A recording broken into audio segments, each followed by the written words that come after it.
Welcome to Mad Mike Makes, and today I'm very excited to bring you this next video, which is of a micro adjustable fence for my router table. And on this fence I can do micro adjustments of 0.01 millimeters. So why would I want that sort of micro adjustment? I have absolutely no idea, but maybe you do. Let me know in the comments down below. Could you use that kind of adjustment on a router fence? Is it really necessary? Let me know. Stick around, don't go anywhere, I'm going to be right back.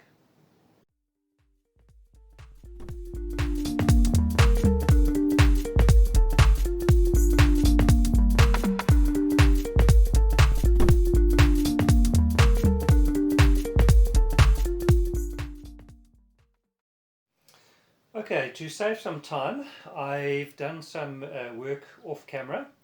One of the first things I did was to mount a bolt that can travel up here. I don't really need the adjustability, but it kind of comes with this adjustability anyway. And the way I did that was I just took this fence off, and it's got two Allen key bolts. I just undid that. And then I had to do a little bit of grinding on this round-headed nut to make it fit. It was very small.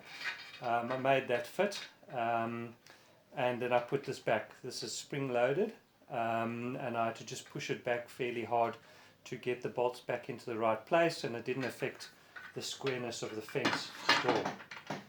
So that was step one. Step two was I made a small block that would sort of serve as the fixed part of the pivot, which slips over onto the nut like that, and a bolt just tightens down to keep that in place. I've got a small key which I chamfered very slightly on each side just so that it would fit in easily but nice and snugly. So that's nice and solid. The other thing I did was I machined up a fence. I made sure that it was 100% square. I did the cutout for the router bit. I've made sure it's nice and flat and smooth. I've also drilled my pivot hole. That's the hole that the bolt will go in, and the pivot will be down at the bottom. I've also machined up a brass rod with a thread at the end, and I've fitted a nut at the bottom, just underneath the top of this router table that fits into this Bosch saw. So that I've still got a fair bit of work to do, but that basically turns in like that. I've still got to make a knob for that, and I've got to make the micro adjustment for the fence. But as you can see, the fence pivots along. So that's kind of the first part of the build. The second part of the build will be connecting this fence to that one with an adjuster in it, and the idea then is that you would shift the saw fence over. This would then shift, and once you've got your basic position correct, you'd lock the saw down. You would then use the micro adjuster to fractionally adjust your fence just to get the right angle past your cutter. Okay, so just a quick update as to how far I am. This is the little block that's going to be mounted more or less here. I have made a small knob. I've got a feeling it's going to be a little bit too small, so I might have to alter this plan and get some bigger brass. But basically what's going to happen is the knob will fit in there, over there. I must still cut the timber away, but you get the idea.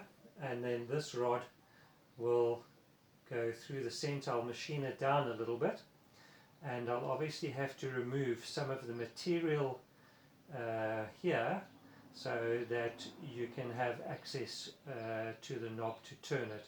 So with that thread, it will sort of extend through to there, and that will give you your lateral movement and your micro adjustment.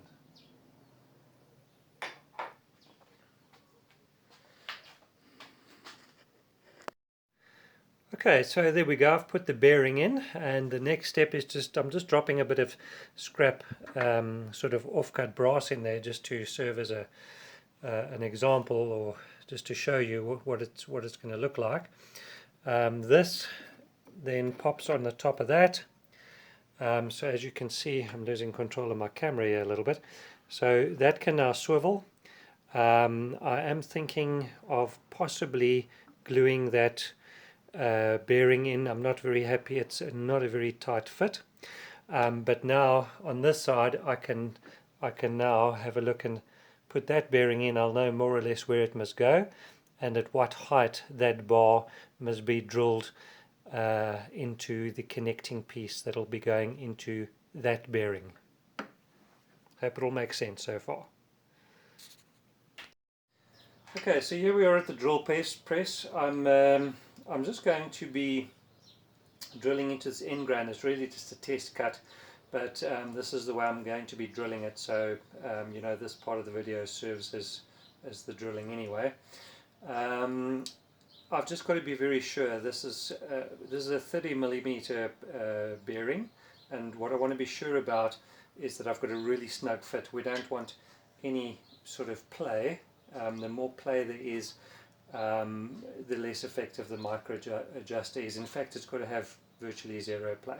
So here we go.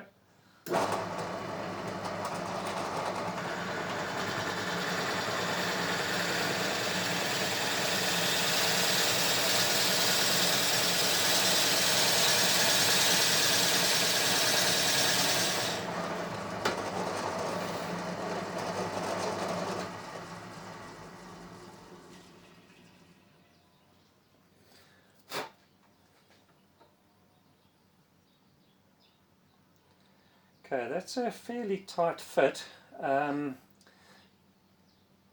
I'm not sure if well, actually there's no movement in it, so I can't really say I'm not happy with it, but I would have been happier if it was a slightly tighter fit than that, to be honest. But I suppose I can epoxy it in if I'm not sure.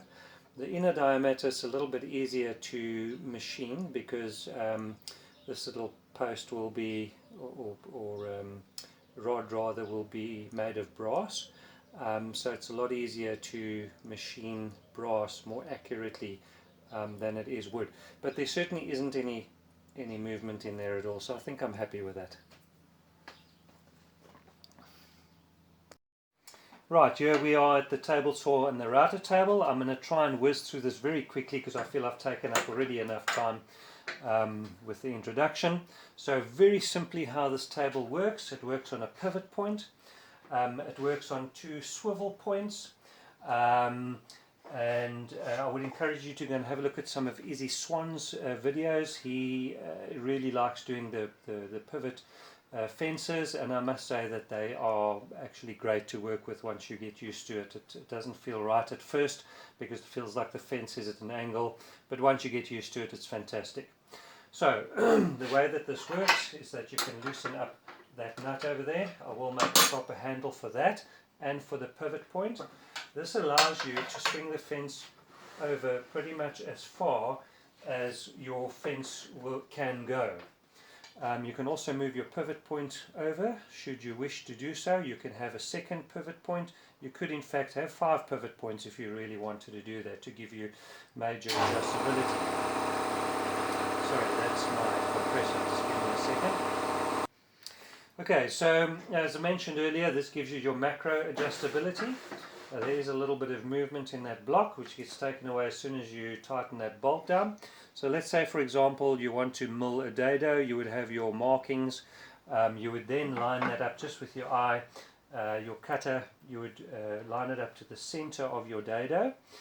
You'd lock your fence down, and then you would lock this, just ensure that that is straight. You would lock this down so you can get no movement. Then the only movement is through this micro adjuster. Okay, so I've used a dial gauge, just by the way, that's down to a 0.01 millimeter increment. I've had that on the bench and I've tested it, and I can set it fairly well down to 0.01 millimeter. Not that you require that kind of accuracy in woodwork. However, should you need it, it is there. It kind of, I just got lucky that it worked out that way. I think you can see the basic concept and how it works and the adjustability. I also made this to detach fairly quickly. So that pivot point detaches, that bolt detaches, and this entire thing lifts off. The cutter drops down into this bench.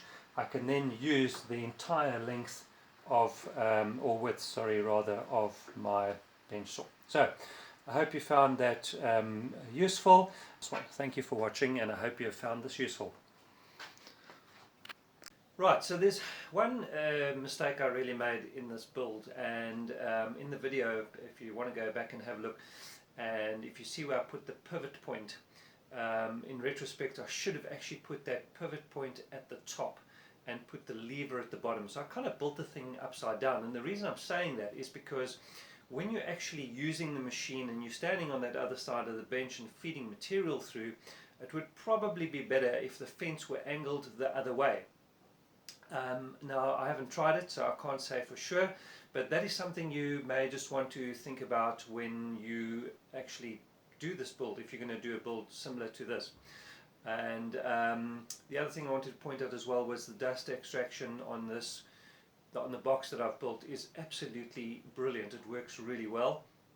So you don't really need, where that opening is for the cutter, you don't actually need a secondary dust collection, because the dust collection port is so big, the 110mm, it really does pull a lot of air through that open space where the cutter comes through the aluminium plate. So I hope you enjoyed this video, and I thank you for watching, and until the next one, stay safe and have a great day.